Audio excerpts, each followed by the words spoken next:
Muskan Mandhiyan, your legal guide. So guys, आज के इस वीडियो में हम बात करने वाले हैं मार्क्सिज्म के बारे में। मार्क्सिज्म एक आइडियोलॉजी है। मार्क्सिस्ट व्यू पर मैंने पहले ही एक वीडियो बना दिया है, वो हमारे चैनल पे आप चाहे तो देख सकते हैं।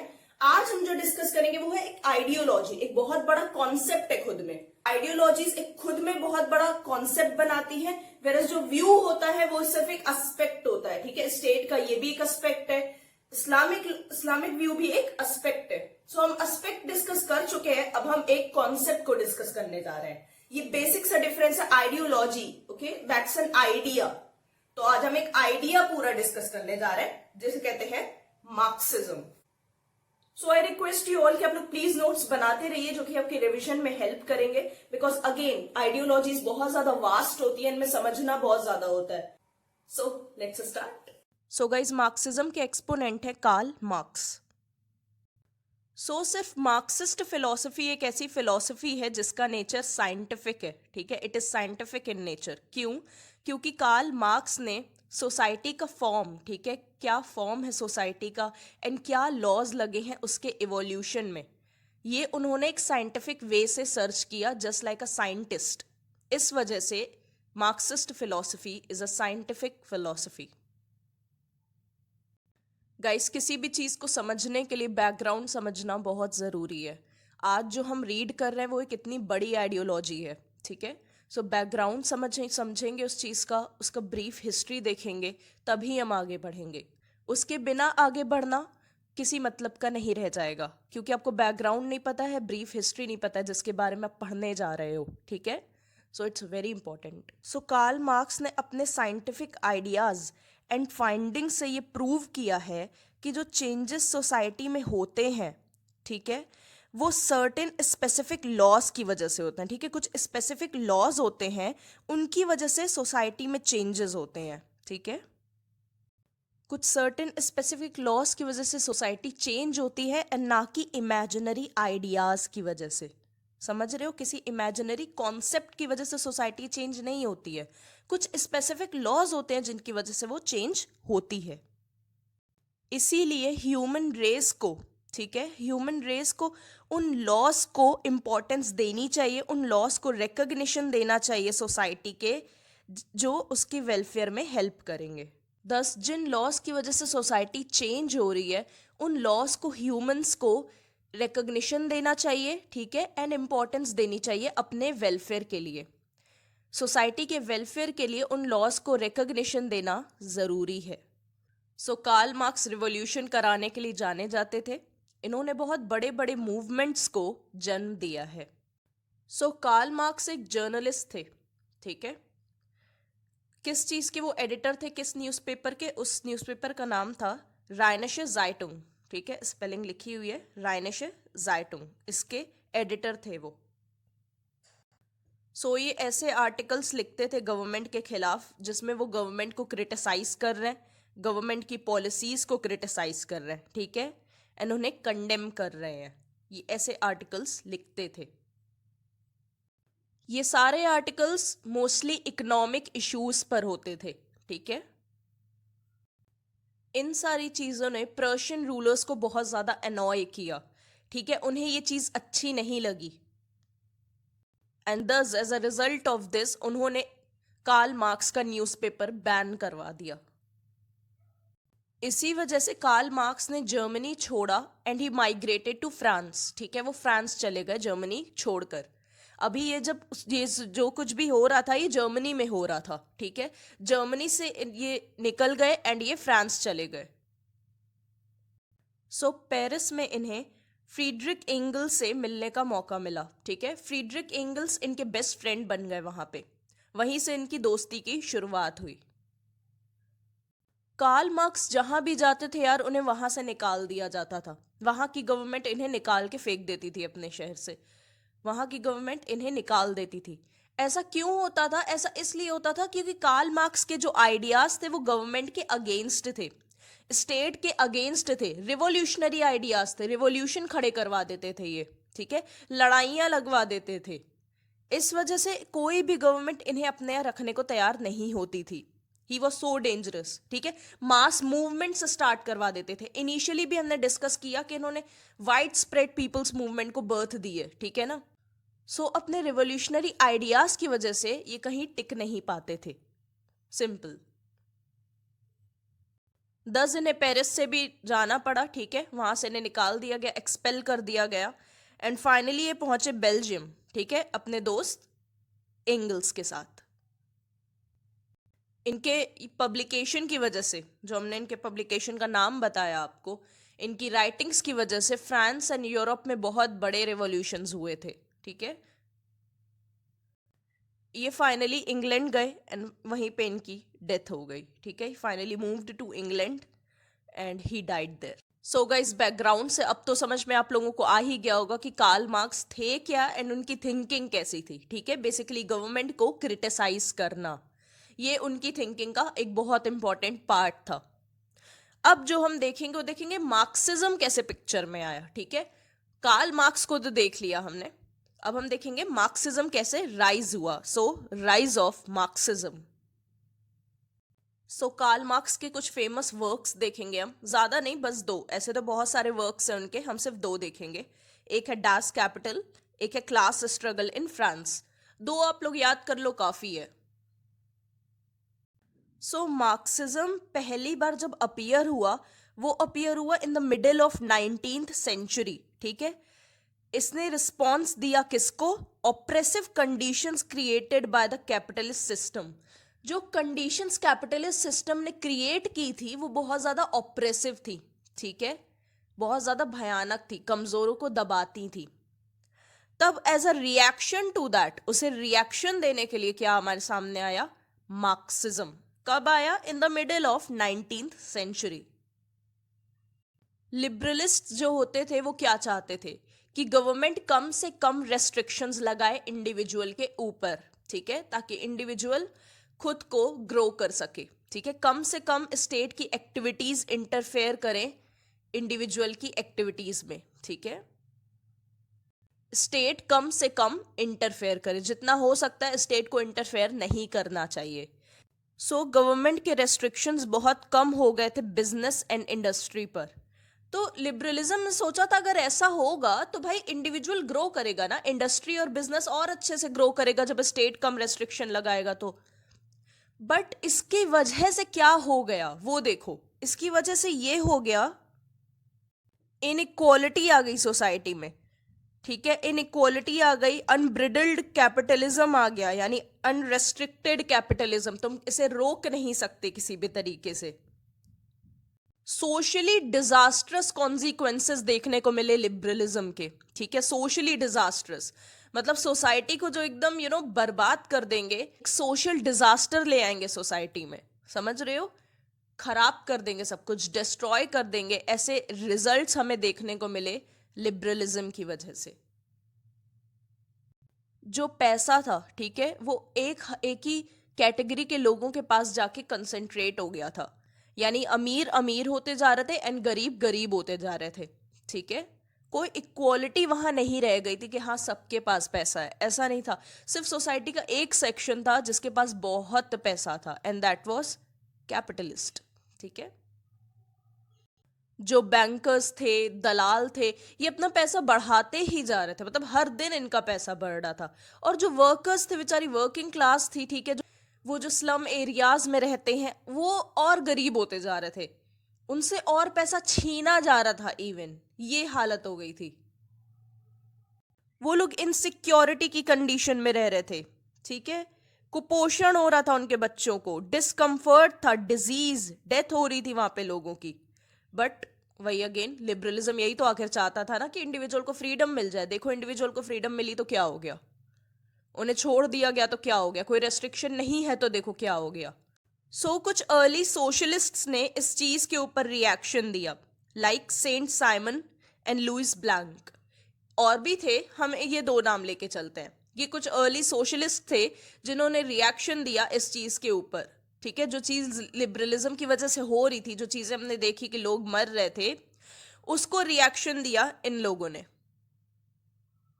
सो इन थिंकर्स को पता था कि क्या पूरी दुनिया में गलत हो रहा है, ठीक है, पूरे वर्ल्ड में गलत हो क्या रहा है इन्हें बहुत अच्छे से पता था. They were aware that what is the problem, problem क्या है इन्हें ये चीज काफी अच्छे से पता थी. सॉल्यूशन क्या है ये नहीं पता था.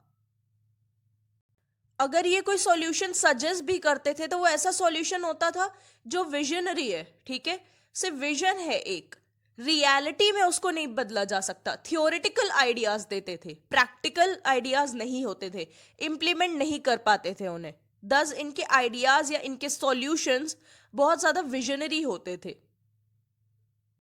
इन्हें पता था कैपिटलिस्ट सिस्टम कितना खतरनाक है, कितना बेकार हो सकता है कैपिटलिस्ट सोसाइटी के लिए, कैपिटलिस्ट सिस्टम. बट उसका रेमेडी क्या है वो इनके पास नहीं था. इन सारी चीजों के लिए, इनकी इम्प्रैक्टिकल अप्रोच की वजह से, इनके इम्प्रैक्टिकल सॉल्यूशंस की वजह से इन्हें यूटोपियन सोशलिस्ट्स कहा जाता है. ठीक है, यूटोपियन, यूटोपियन का मतलब होता है इम्प्रैक्टिकल, विजनरी या अनरियलिस्टिक. ठीक है, जो चीज रियल नहीं है, इमेजिनरी है, इस वजह से ये यूटोपियन सोशलिस्ट्स कहलाते थे. सो इन्हें क्रिटिसाइज किसने किया? इन्हें क्रिटिसाइज किया कार्ल मार्क्स ने. ठीक है, जो भी इनके इम्प्रैक्टिकल सॉल्यूशंस थे उन्हें क्रिटिसाइज किया कार्ल मार्क्स ने with Friedrich angles. Friedrich angles ने भी इन्हें क्रिटिसाइज किया. सो जो यूटोपियन सोशलिज्म चल रहा था अभी तक सोसाइटी में, कार्ल मार्क्स ने सोचा इसे रिप्लेस करते हैं साइंटिफिक सोशलिज्म से. ठीक है, यूटोपियन सोशलिज्म जो इम्प्रैक्टिकल है, let's replace this with scientific socialism. किस चीज के लिए? To find problems, to find solutions of social problems. तो वो साइंटिफिक सॉल्यूशन क्या निकल कर आया? मार्क्सिज्म. ठीक है, वो साइंटिफिक सॉल्यूशन जो निकल कर आया उसे हम मार्क्सिज्म कहते हैं. इस तरीके से मार्क्सिज्म राइज हुआ है. अब समझ में आया क्या टाइमलाइन थी, कैसे हम चल के आए यहां तक? इस तरीके से मार्क्सिज्म की बर्थ हुई है. सो मार्क्सिज्म का मीनिंग क्या है?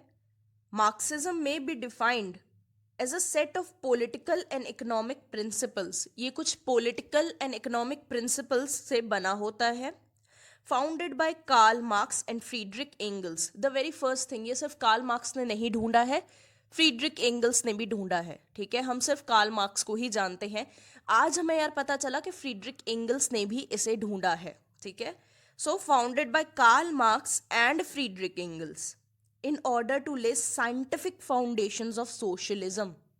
सोशलिज्म की यार साइंटिफिक फाउंडेशंस. ठीक है, अभी तक जो हमने सोशलिज्म पढ़ा वो यूटोपियन था.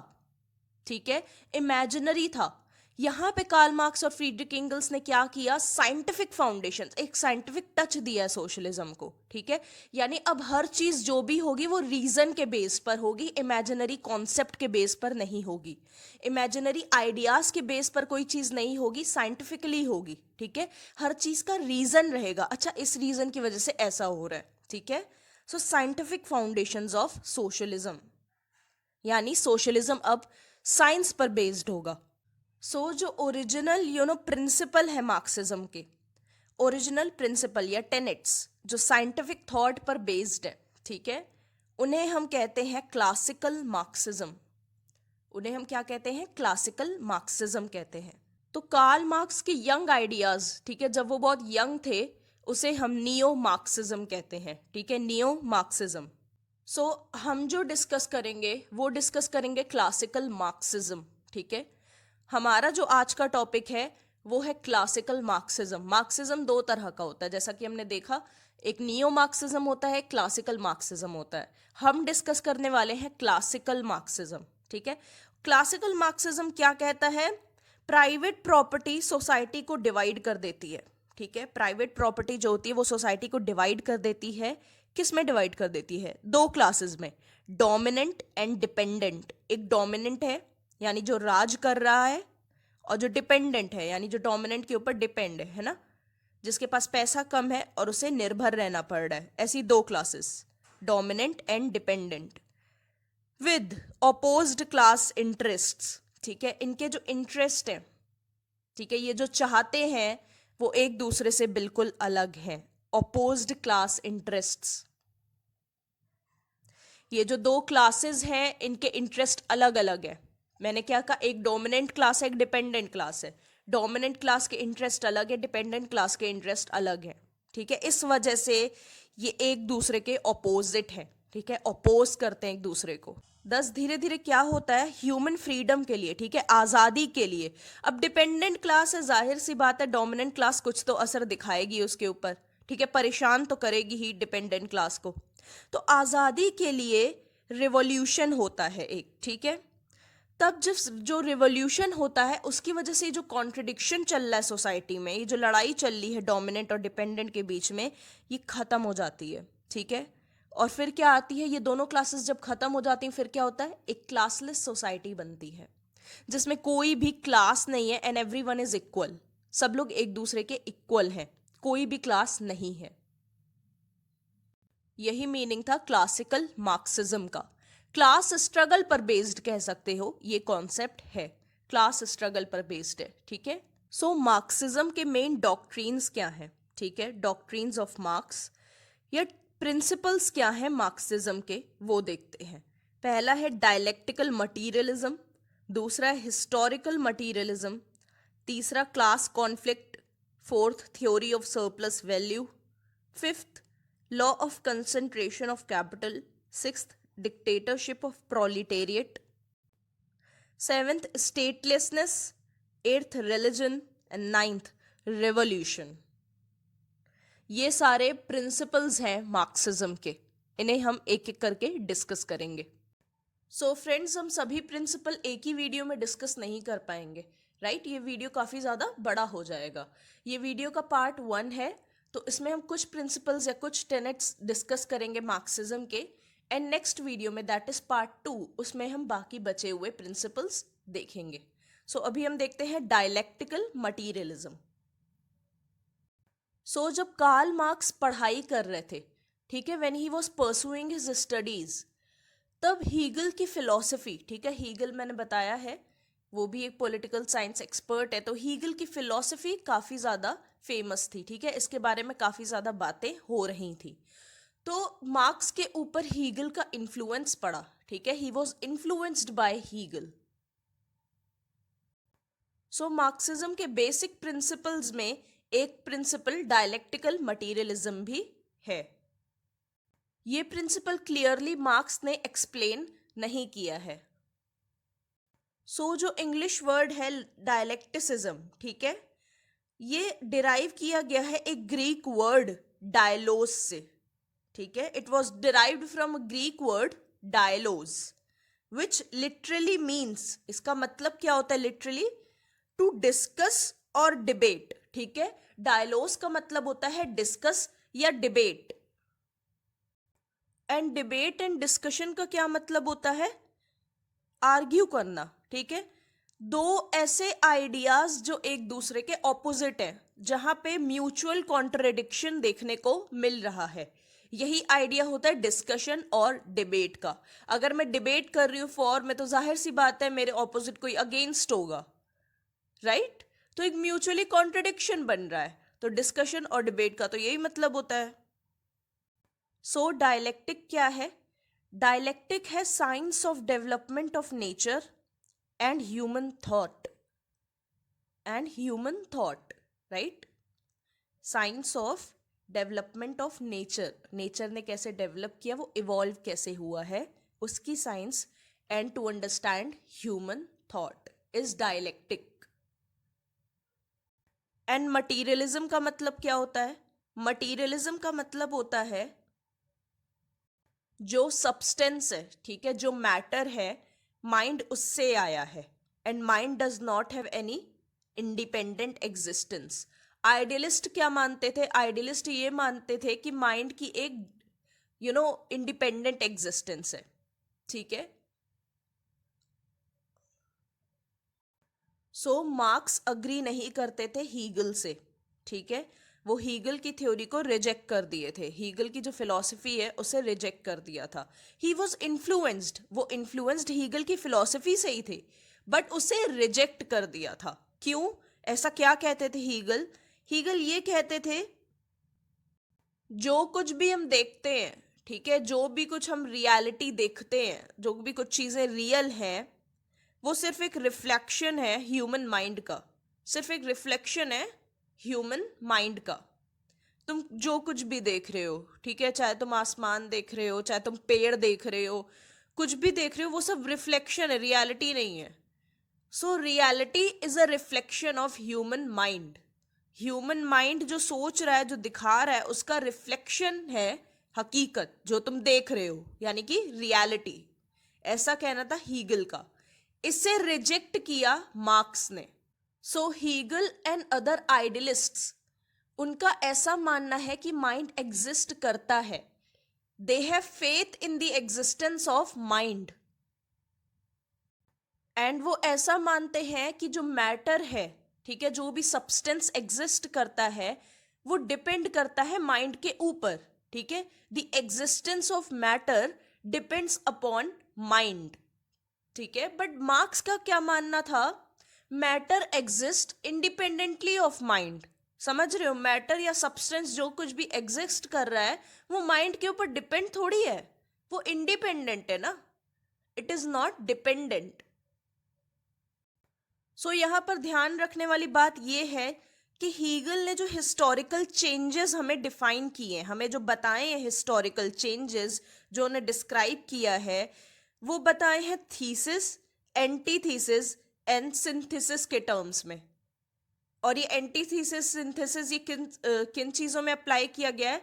In the sense of ideas, ठीक है, आइडियाज के सेंस में ये सारी चीज़ें अप्लाई की गई है, in the domain of ideas. अभी आपको पता चलेगा कैसे। सो पहले आती है थीसिस, ठीक है। थीसिस एक पार्शियल ट्रूथ है, यानी ये पूरा सच नहीं है, ये आधा सच है, ठीक है। इट इज एन आइडिया, ये एक आइडिया है। सो ये जो आइडिया है थीसिस, अब एक आइडिया है तो उसके ऑपोजिट भी तो आइडिया होगा ना। मैंने क्या बताया, अगर मैं डिबेट करूं तो मैं फॉर में बोलूंगी, तो कोई अगेंस्ट में भी तो होना चाहिए ना। तो उस अगेंस्ट के लिए आया एंटीथीसिस, ठीक है। एंटीथीसिस भी पार्शियल ट्रूथ है, पार्शियल ट्रूथ है, यानी वो भी एक आइडिया है जो कॉन्ट्रडिक्ट कर रहा है थीसिस को, यानी थीसिस के ऑपोजिट जो आइडिया है वो है एंटीथीसिस। बट ये भी आधा सच है, ये भी पूरा सच नहीं है, ठीक है। अभी हमें पूरा सच पता नहीं चला, ये आधा ही सच है। अब आया सिंथेसिस, यानी एंटीथीसिस और थीसिस को मिला के आया सिंथेसिस, ठीक है, जो सच के काफी करीब है, सच नहीं है, सच के करीब है। सो गाइज, अभी हमें पूरा आइडिया सही से पता नहीं चला है, पूरा सच हमें सही से पता नहीं चला है। तो जो सिंथेसिस निकल कर आया है, अब वो फिर से थीसिस बनेगा, ठीक है, यानी फिर एक आइडिया आएगा, फिर उसका एक एंटी आइडिया आएगा, यानी उसके ऑपोजिट आइडिया आएगा, फिर वो सिंथेसिस बनेंगे। और ये प्रोसेस चलती रहेगी जब तक हमें पूरा अच्छे से क्लियर नहीं हो जाता कि वो ट्रुथ, वो सच क्या है। जब तक सिंथेसिस पूरी तरीके से हमें एब्सोल्यूट ट्रुथ नहीं दिखा देती, ठीक है, पूरी तरीके से हमें सच्चाई पता नहीं चल जाती, तब तक सिंथेसिस थीसिस बनेगी, फिर एंटीथीसिस आएगा, फिर सिंथेसिस बनेगी, यानी प्रोसेस चलती ही रहेगी। सो जब तक ये पार्शियल ट्रुथ, आधा सच पूरी तरीके से खत्म नहीं हो जाता और पूरा सच हमें पता नहीं चल जाता, तब तक ये प्रोसेस रिपीट होती रहेगी, ठीक है। आप कह सकते हैं एब्सोल्यूट ट्रूथ हमें पता नहीं चल जाता, या एब्सोल्यूट आइडिया, ठीक है, एब्सोल्यूट आइडिया या एब्सोल्यूट ट्रूथ। तो हमें ये दोनों चीजें जब तक नहीं मिल जाएंगी, दोनों चीजें वैसे सेम है, जब तक ये हमें नहीं मिल जाएंगी तब तक ये प्रोसेस चलता रहेगा, ठीक है। अब ये जो हीगल का डायलेक्टिकल मेथड है, ठीक है, ये जो हमने डिस्कस किया, ये एक डायलेक्टिकल मेथड है हीगल का। ये इन्होंने कहाँ अप्लाई किया? In the domain of ideas. मैंने बताया नहीं आपको, ये आइडियाज के टर्म्स में बात हो रही है कि अच्छा, थीसिस एक आइडिया है, उसके ऑपोजिट एक आइडिया है, और इन दोनों को मिला के फिर आया सिंथेसिस, ठीक है। तो ये आइडियाज के टर्म्स में बात हो रही है। सो हीगल ने मटेरियल वर्ल्ड को एक्सप्लेन करने के लिए इसी कॉन्सेप्ट का यूज किया है। दस इसे कहते हैं, हीगल के कॉन्सेप्ट को कहते हैं डायलेक्टिकल आइडियलिज्म। ये चीज याद रखिएगा, डायलेक्टिकल आइडियलिज्म, ये हीगल का कॉन्सेप्ट है। एंड मार्क्स के कॉन्सेप्ट को हम कहते हैं dialectical materialism. And dialectical materialism जो है, ठीक है, जो मार्क्स का कॉन्सेप्ट है, वो बहुत प्रैक्टिकल, रियलिस्टिक एंड साइंटिफिक है। वो हमने देखा क्यों? क्योंकि उन लोग मानते हैं कि जो भी चीज एग्जिस्ट करती है वो इंडिपेंडेंटली एग्जिस्ट करती है, ठीक है। वो माइंड में अंदर एग्जिस्ट नहीं कर रही है, उसकी एक्चुअल में एग्जिस्टेंस है, रियलिटी में कुछ चीजें हैं मौजूद, तभी हम उन्हें देख पा रहे हैं। माइंड के ऊपर डिपेंड नहीं है मैटर, ठीक है। Matter exists independent of mind, independently of mind. Matter जो एग्जिस्ट करता है वो माइंड के ऊपर डिपेंड नहीं है, वो इंडिपेंडेंट एग्जिस्टेंस है उसकी। तो ये बहुत ज्यादा प्रैक्टिकल एंड साइंटिफिक है compare to what Hegel said. Hegel ने जो कहा उसके कंपैरिजन में काफी प्रैक्टिकल, रियलिस्टिक एंड साइंटिफिक है। सो कार्ल मार्क्स ने क्या कहा था? कार्ल मार्क्स ने कहा था Hegelian dialectic stand on its head, मतलब कि जो हीगेलियन डायलेक्टिक है वो अपने सर के बल खड़ा है, ठीक है। सर के बल खड़ा है, उसके पैर ऊपर है। तो मैंने क्या किया है, मार्क्स ने क्या किया है, उसे पैरों के बल खड़ा कर दिया है, ठीक है। अब वो अपने पैरों पे खड़ा है, मतलब सीधा खड़ा है। पहले वो उल्टा खड़ा था, अपने सर के बल खड़ा था, ठीक है। अब वो अपने पैरों के बल खड़ा है, तो वो सीधा है, ऐसा कहना है मार्क्स का, ठीक। तो इन्होंने रिवर्स कर दिया हीगल की फिलॉसफी को, जो सर के बल खड़ी थी उसे पैरों के बल खड़ा कर दिया, ऐसा कहना था मार्क्स का। सो जो मार्क्सिज्म का फिलोसफिकल बेसिस है, ठीक है, दैट इज डायलेक्टिकल मटीरियलिज्म, वो हम डिस्कस कर चुके हैं। अब हम डिस्कस करेंगे मार्क्सिज्म का scientific basis, that is historical materialism. So यहां पर हिस्ट्री को मटीरियली एक्सप्लेन किया गया है। So material interpretation of history is historical materialism. So ऐसा माना जाता है कि जितनी भी इकोनॉमिक एक्टिविटीज हैं वो बेसिस है political, legal, cultural and religious institutions का। सो जब भी कुछ गुड्स प्रोड्यूस होते हैं, ठीक है, कुछ गुड्स प्रोड्यूस होते हैं, फिर उनका डिस्ट्रीब्यूशन होता है, एक्सचेंज ऑफ मटेरियल गुड्स होता है, ठीक है। हम कुछ एक्सचेंज कर रहे हैं, किस लिए कर रहे हैं एक्सचेंज? ताकि हमारी नीड्स सेटिस्फाई हो, है ना। ये सारी चीजें बहुत इंपॉर्टेंट रोल प्ले करती हैं social, political, intellectual and ethical relationships को डिटरमिन करने में, ठीक है, इनको शेप देने में ये सारी चीजें बहुत ज्यादा इंपॉर्टेंट रोल प्ले करती हैं। सो गाइज अब प्लीज ध्यान दीजिएगा, मैं आपको कुछ एक्सप्लेन करूंगी, थोड़ा सा डिफिकल्ट है वो, बस थोड़ा सा, तो प्लीज फोकस करना, ठीक है। सो गाइज अब मार्क्स के पर्सपेक्टिव से हम देखेंगे, मार्क्स के नजरिए से हम देखेंगे सोसाइटी का स्ट्रक्चर कैसे बना है, ठीक है, सोसाइटी बनी कैसे है। सोसाइटी का स्ट्रक्चर दो टर्म्स में बना है, एक बेस, बेस मतलब होता है फाउंडेशन, बुनियाद, एंड सुपर स्ट्रक्चर यानी बेस के ऊपर कुछ बना हुआ है, बिल्डिंग बनी हुई है, लेट्स से, ठीक है। तो ये सुपर स्ट्रक्चर हो गया, यानी एक्सटर्नल बिल्डअप जिसे तुम देख सकते हो, तो सुपर स्ट्रक्चर। सपोज एक बिल्डिंग है, ठीक है, ऐसे लेते हैं, एक बिल्डिंग है, उस बिल्डिंग का जो बेसिस है, ठीक है, जो उसकी बुनियाद है, बेस जो है बिल्डिंग का, उसमें है मोड ऑफ प्रोडक्शन, ठीक है, उसमें क्या है, मोड ऑफ प्रोडक्शन, यानी कि चीजें प्रोड्यूस कैसे होती हैं, उसमें क्या क्या चीजें लगती हैं, मोड क्या है प्रोडक्शन का, वो बेस में आ जाएंगी। वाइल सुपर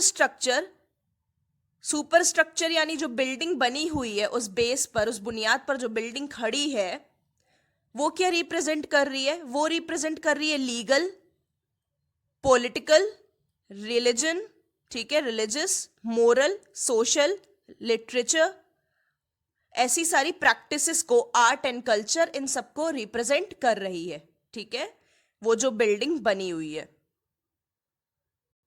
और हम लोग ने स्टार्टिंग में क्या डिस्कस किया था, इकोनॉमिक एक्टिविटीज बेसिस होती हैं पॉलिटिकल, लीगल, रिलीजियस इंस्टीट्यूशंस का, इकोनॉमिक एक्टिविटीज, राइट। तो मोड ऑफ प्रोडक्शन एक इकोनॉमिक एक्टिविटी का ही हिस्सा है, और उसके ऊपर क्या बना हुआ है, बेस के ऊपर क्या बना हुआ है, बिल्डिंग। बिल्डिंग में क्या आ रहा है, पॉलिटिकल, सोशल, ठीक है, कल्चरल, ऐसी सारी चीजें आ रही हैं। बिल्डिंग, ये बिल्डिंग है हमारी,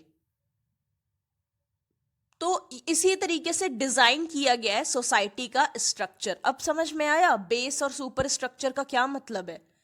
तो जो लिखा हुआ है, ऐसा लिखा हुआ है कि the structure of society can be understood in two terms, base and super structure. तो वो यही चीज है, वो यही उसी चीज को थोड़ा मॉडिफाई करके बोला जा रहा है बस। मोड ऑफ प्रोडक्शन में दो चीजें आती हैं, ठीक है। इसके दो पार्ट्स होते हैं, दो कंपोनेंट्स होते हैं। क्या है वो? Forces of production and relations of production.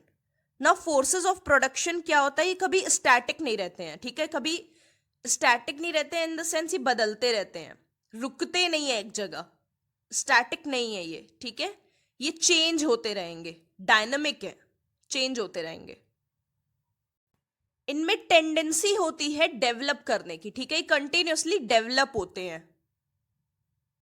Now forces of production के भी दो पार्ट्स हैं, दो कंपोनेंट्स हैं। क्या?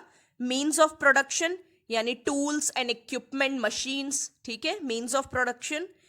एंड लेबर पावर यानी ह्यूमन नॉलेज एंड स्किल, हमारा दिमाग, हमारी intelligence, human knowledge and skill, labour power, ये दूसरा पार्ट है, ठीक है। किसका? फोर्सेस ऑफ प्रोडक्शन का। पहला है मीन्स ऑफ प्रोडक्शन, दूसरा है लेबर पावर।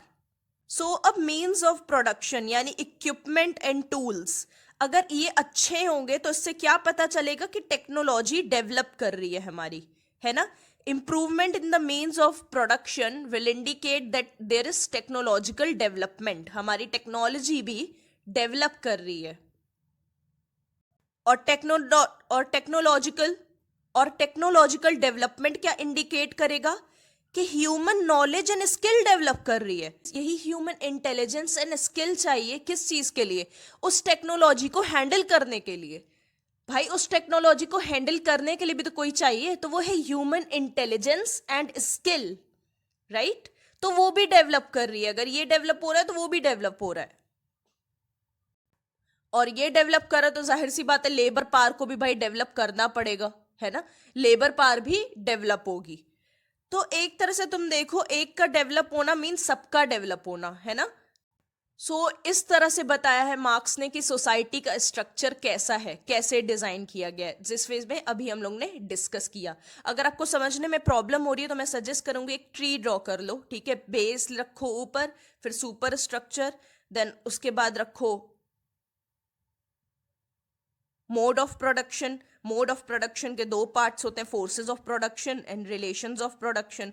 फिर फोर्सेस ऑफ प्रोडक्शन के दो पार्ट्स होते हैं।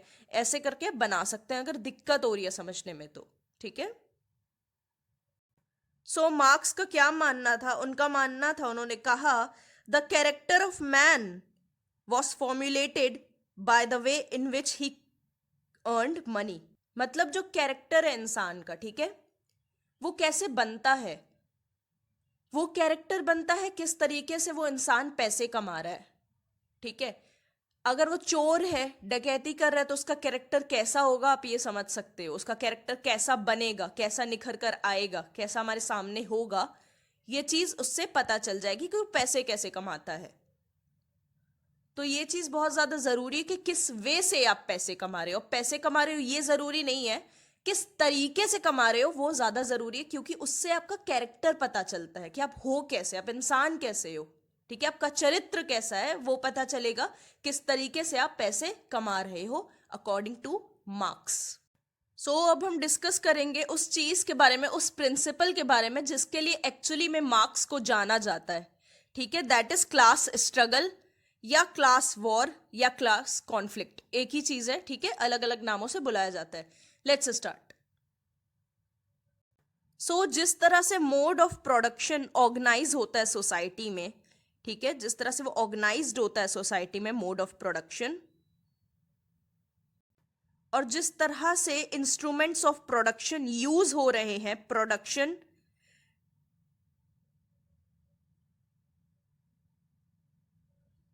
एंड जिस तरह से इंस्ट्रूमेंट्स ऑफ प्रोडक्शन यूज हो रहे हैं प्रोडक्शन में, ठीक है, ये सारी चीजें क्या डिटरमिन करती हैं? ये सारी चीजें डिटरमिन करती हैं social, political, legal and ideological character society का।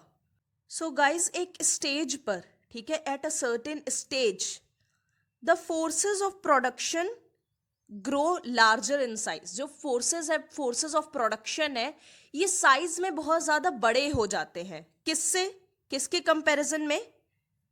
रिलेशंस ऑफ प्रोडक्शन के कंपैरिजन में, यानी social relations. Relation of production means social relations, ठीक है।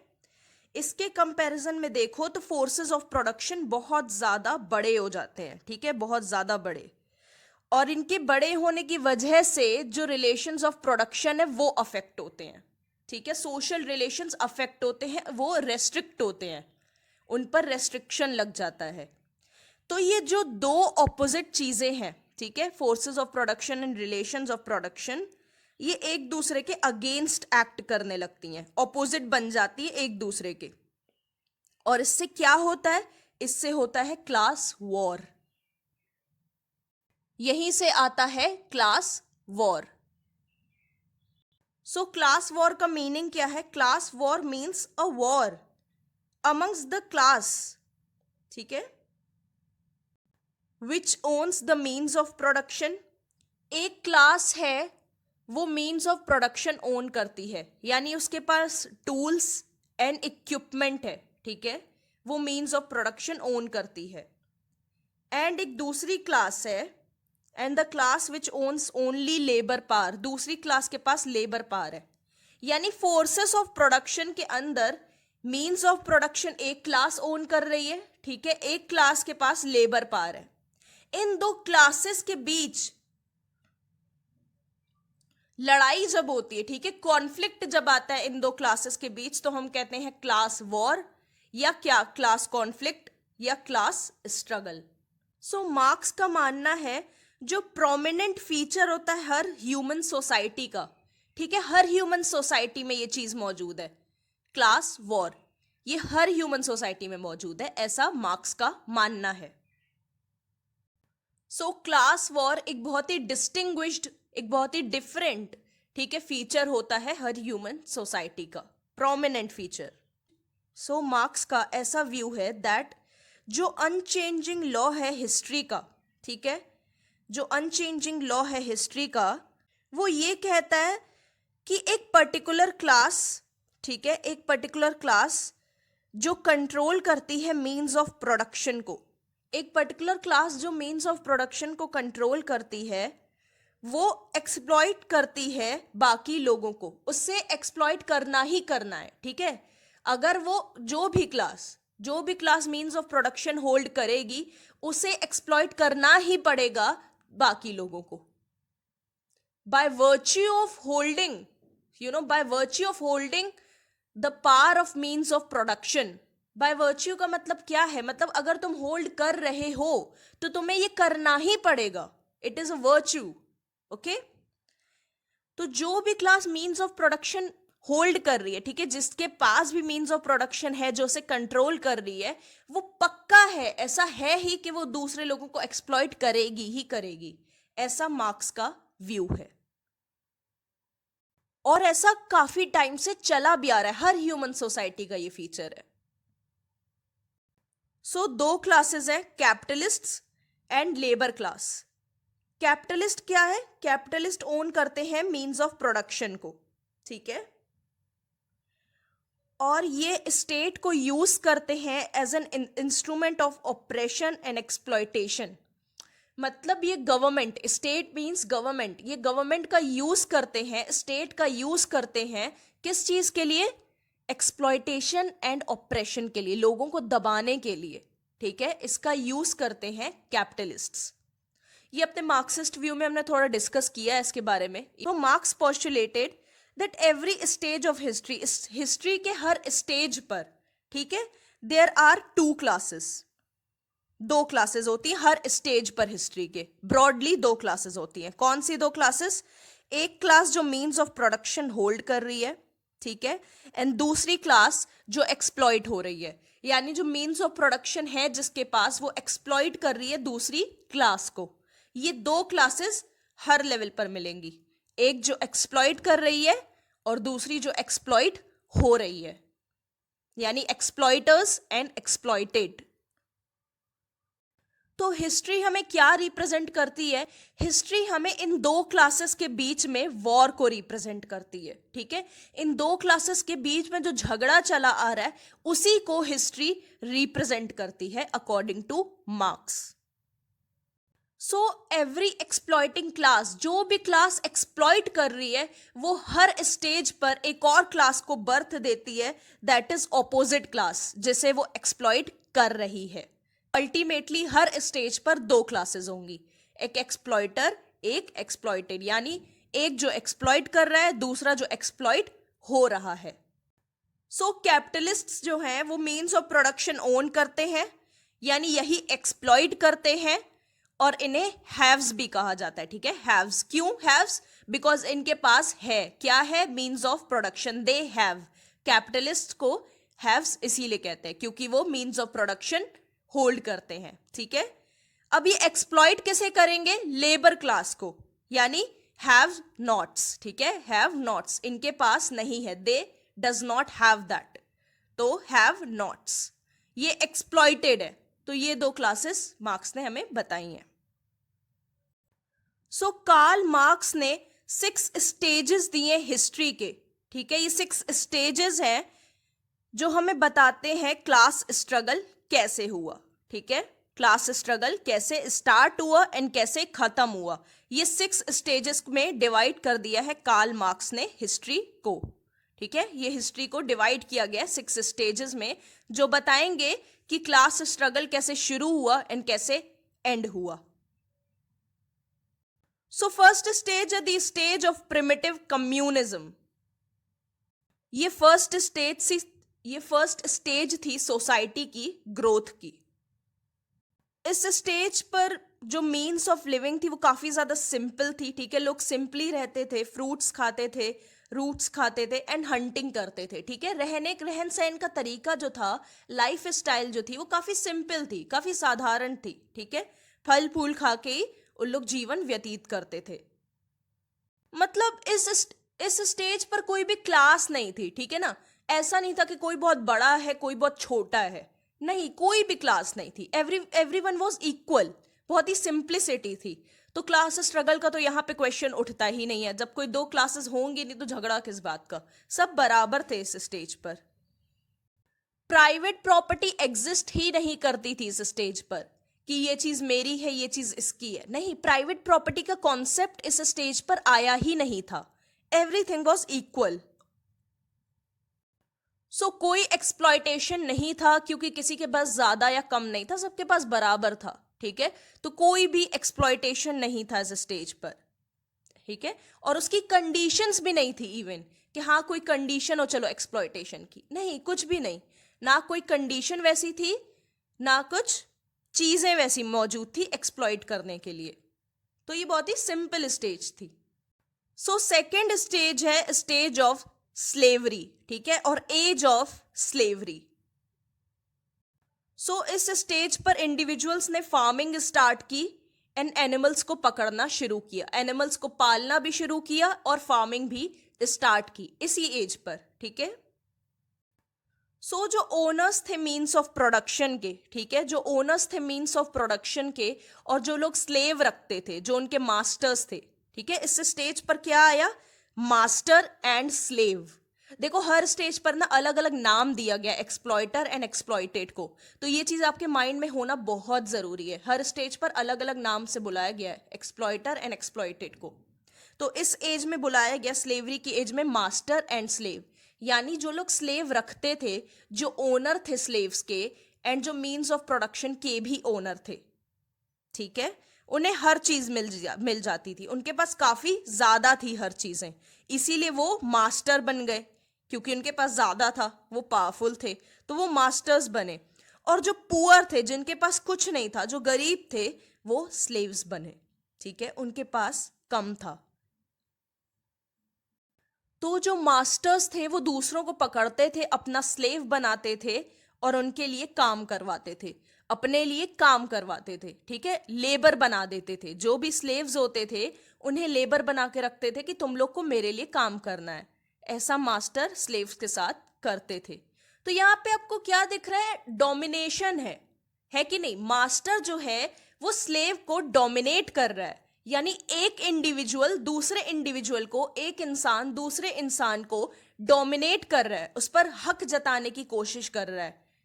ठीक है, यहाँ पे एक डोमिनेशन का सेंस हमें आ रहा है, ये बहुत ज्यादा जरूरी है आगे के लिए। थर्ड स्टेज को हम कहते हैं फ्यूडल स्टेज। ठीक है, फ्यूडल एज या फ्यूडल स्टेज। इस स्टेज पर जो दो क्लासेस हमारे सामने आई वो थी एक लॉर्ड, ठीक है, और दूसरे सर्फ। ठीक है, लॉर्ड जो मतलब लैंडलॉर्ड्स होते हैं, जिनके पास लैंड होता है काफी ज्यादा, जो बहुत ज्यादा अमीर होते हैं। ठीक है, वो ओन करते हैं मीन्स ऑफ प्रोडक्शन भी। और जो सर्फ्स होते हैं, ठीक है, वो पेजेंट्स होते हैं, यानी वो उनके लैंड पर काम करते हैं। सर्फ्स, पेजेंट्स, पेजेंट्स मतलब फार्मर्स भी होता है। ठीक है,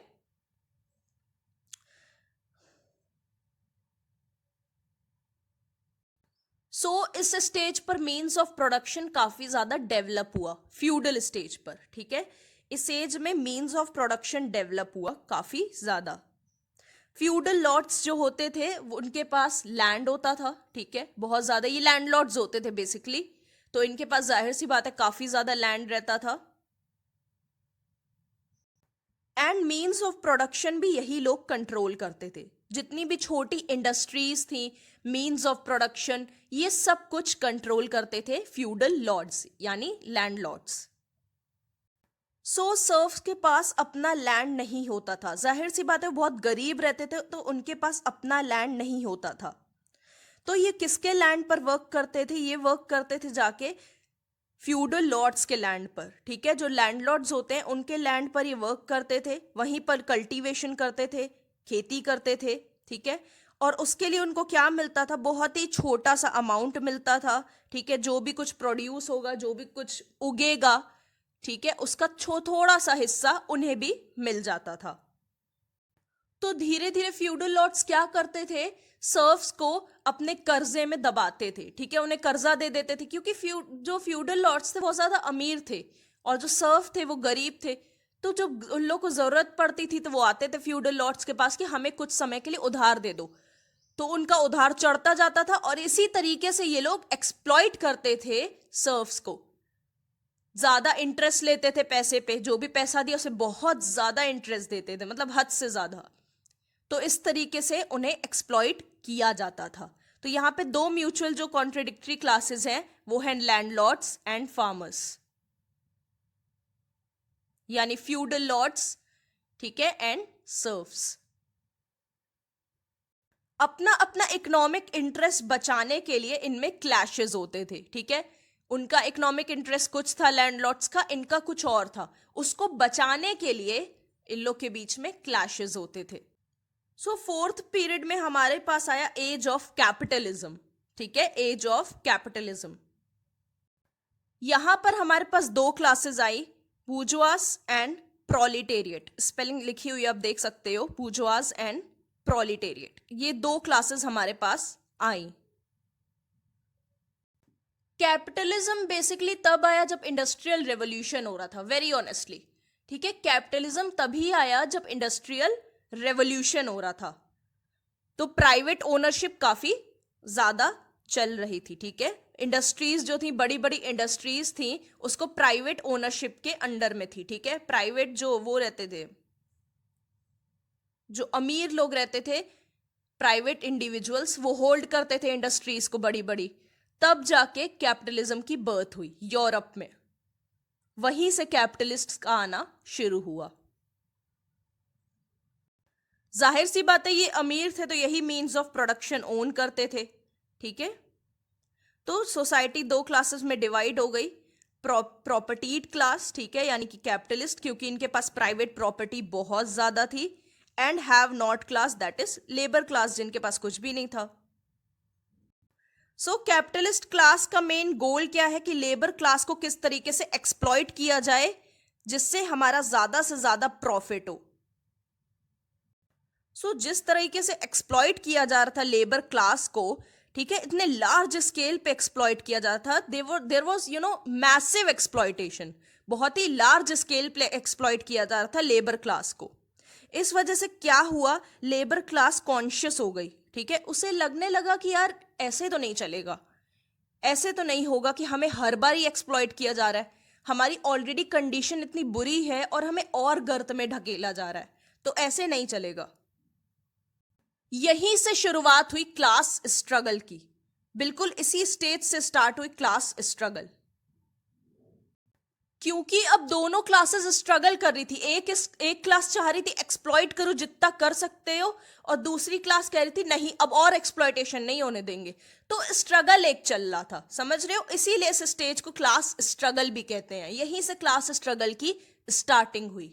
जो प्रोलिटेरिएट्स थे, ठीक है, इस स्टेज पर जो प्रोलिटेरिएट्स थे यानी जो वर्कर्स थे, वो लेबर्स थे, वो जो एक्सप्लॉइटेशन से परेशान हो गए, ठीक है, और कैपिटलिस्ट इस स्टेज पर डिफीट हो जाते हैं, ठीक है, इस स्टेज पर कैपिटलिस्ट हार जाते हैं और जो वर्कर्स होते हैं वो ओनर बन जाते हैं मींस ऑफ प्रोडक्शन के। मींस ऑफ प्रोडक्शन के ओनर अब बनेंगे वर्कर्स, और जो उन्हें एक्सप्लॉइट कर रहे थे दैट इज कैपिटलिस्ट, वो हार जाते हैं। देन आती है डिक्टेटरशिप ऑफ प्रोलिटेरिएट्स। ये डिक्टेटरशिप ही तो है ना, क्योंकि एक अब आ गई क्लास, अब एक क्लास रूल करेगी, और जो अब ये क्लास जो है ये स्टेट की पावर को यूज करेगी, ठीक है, ये स्टेट की पूरी पावर को यूज करेगी कैपिटलिज्म को खत्म करने के लिए। जो भी कैपिटलिज्म बचा हुआ है अब उसे खत्म करने के लिए ये वर्किंग क्लास यूज करेगी स्टेट की पावर को। पहले कैपिटलिस्ट स्टेट की पावर यूज कर रहे थे वर्किंग क्लास को खत्म करने के लिए, है ना, उन्हें एक्सप्लॉइट करने के लिए। अब जो है वर्किंग क्लास पावर में आ गई है, ठीक है, उनकी डिक्टेटरशिप आ गई है। अब वो लोग यूज करेंगे कैपिटलिज्म को खत्म करने के लिए स्टेट की पावर का। सो फाइनल स्टेज क्या ह्यूमन हिस्ट्री का, ये कभी नहीं आया किसी भी सोसाइटी में, ठीक है, ये कभी भी नहीं आ पाया है। ये स्टेज क्या है, स्टेटलेस सोसाइटी, ठीक है, और कम्युनिस्ट सोसाइटी, दोनों नाम है, स्टेटलेस सोसाइटी या कम्युनिस्ट सोसाइटी। इस क्लास पर ना तो एक्सप्लॉइटर रहेगा ना तो एक्सप्लॉइटेड, यानी ना तो कोई एक्सप्लॉइट करने वाला होगा और ना तो कोई एक्सप्लॉइट होने वाला होगा। तो ये क्लासलेस सोसाइटी होगी, ठीक है, कोई क्लास नहीं है इस सोसाइटी में। तो धीरे धीरे स्टेट अपने आप ही खत्म हो जाएगा, state will विदर away. Slowly and gradually state खत्म हो जाएगा, इट विल विदर अवे, एंड दस क्लासलेस सोसाइटी आ जाएगी। यहां पे मैंने एक फ्लो चार्ट दे दिया जिससे आसानी से आप ये 6 स्टेजेस को समझ सकते हैं। देखो सोसाइटी डिवाइड होती हैव्स एंड हैव नॉट्स में, ठीक है, हैव्स जो है वो डोमिनेंट क्लास है, हैव नॉट्स है जो डिपेंडेंट क्लास है, हैव नॉट्स डिपेंडेंट क्लास है। जो डोमिनेंट क्लास है उसकी टेंडेंसी क्या है, सप्रेशन की, ये सप्रेस करते हैं, ये दबाते हैं। और डिपेंडेंट क्लास की क्या टेंडेंसी है कि ये जल्दी से जल्दी ओवरथ्रो करें, जल्दी से जल्दी भगाएं उस क्लास को जो इन्हें दबाती है। और इस वजह से क्या होता है, ये कॉन्ट्रडिक्टरी क्लासेस की वजह से क्या होता है, क्लास स्ट्रगल, क्योंकि ये दोनों चीजें ऑपोजिट है, एक दबाना चाह रहा है, एक उठना चाह रहा है ना, इस वजह से क्लास स्ट्रगल आता है। सो अभी जितने भी हमने 6 स्टेजेस पढ़े हिस्ट्री के, इससे ये तो साफ होता है कि जो भी class means of production hold करेगी, जो भी class means of production control करेगी, वो पक्का दूसरे लोगों को एक्सप्लॉइट करेगी। ये तो ट्रेंड चला आ रहा है हिस्ट्री से, ठीक है। इसी वजह से ये फैक्ट ऑफ डोमिनेशन है ना, जो ये डोमिनेशन है, इसी वजह से टेंशन क्रिएट होती है एंड कॉन्फ्लिक्ट क्रिएट होता है in all stages of human life. जितने भी स्टेजेस हैं ह्यूमन लाइफ के, उसमें टेंशन क्रिएट होती है एंड कॉन्फ्लिक्ट क्रिएट होता है। सो जो फोर्सेस एंड कंडीशंस है प्रोडक्शन की, वो सोसाइटी का स्ट्रक्चर डिटरमिन करती है कि स्ट्रक्चर सोसाइटी का कैसा होगा, वो डिपेंड करता है कंडीशंस ऑफ प्रोडक्शन या फोर्सेस ऑफ प्रोडक्शन पर। और इसी वजह से the structure of society, structure of society से हमें क्या पता चलता है कि लोगों का एटीट्यूड कैसा होगा, उनके एक्शंस कैसे होंगे, हमारी सिविलाइजेशन कैसी होगी, ये स्ट्रक्चर ऑफ सोसाइटी से पता चलता है। तो गाइज आई होप हमने आज जो डिस्कस किया आपको बहुत अच्छे से समझ में आया हो। प्लीज फ्लो चार्ट्स बना के समझने की आदत डालिए। This is a very good practice. आप ये एग्जाम में भी कर सकते हैं अगर आपके पास टाइम हो। ये बहुत अच्छा इंप्रेशन देता है एग्जामिनर के ऊपर। सो प्लीज फ्लो चार्ट्स बनाने की हैबिट डालिए। अगर आपके पास स्पेस हो एंड टाइम हो तो प्लीज इसे एग्जाम में जरूर ट्राई करिएगा। अगर आपको कोई भी प्रॉब्लम हो या कोई भी डाउट हो तो हमें कमेंट सेक्शन में बता सकते हैं। लॉ पीप्स मेरी इंस्टा आईडी है जिसका लिंक डिस्क्रिप्शन में दिया हुआ है। आप वहां भी आकर मुझे अपनी प्रॉब्लम या डाउट बता सकते हैं। मैं पूरी कोशिश करूंगी कि आपकी प्रॉब्लम या डाउट क्लियर कर सकूं जल्दी से जल्दी। मेरी इंस्टा आईडी पर मैं अपने न्यू वीडियो के अपडेट्स रेगुलरली पोस्ट करती रहती हूं, तो आपको वहां से पता चल जाएगा कौन सा वीडियो कब आने वाला है। अपनी इंस्टा आईडी पर मैं बहुत अच्छे टिप्स भी शेयर करती हूं, अगर आप चाहें तो आप उन्हें देख सकते हैं। सो गाइज बहुत जल्दी मैं बाकी आइडियोलॉजीज भी कवर करूंगी एंड मार्क्सिज्म का पार्ट 2 लेकर बहुत जल्दी आऊंगी। गाइस सभी वीडियोस के लिंक्स डिस्क्रिप्शन में दिए हुए हैं, अगर आप चाहें तो जाके देख सकते हैं। So thank you for watching this video friends and we'll meet soon in the next video. Good luck.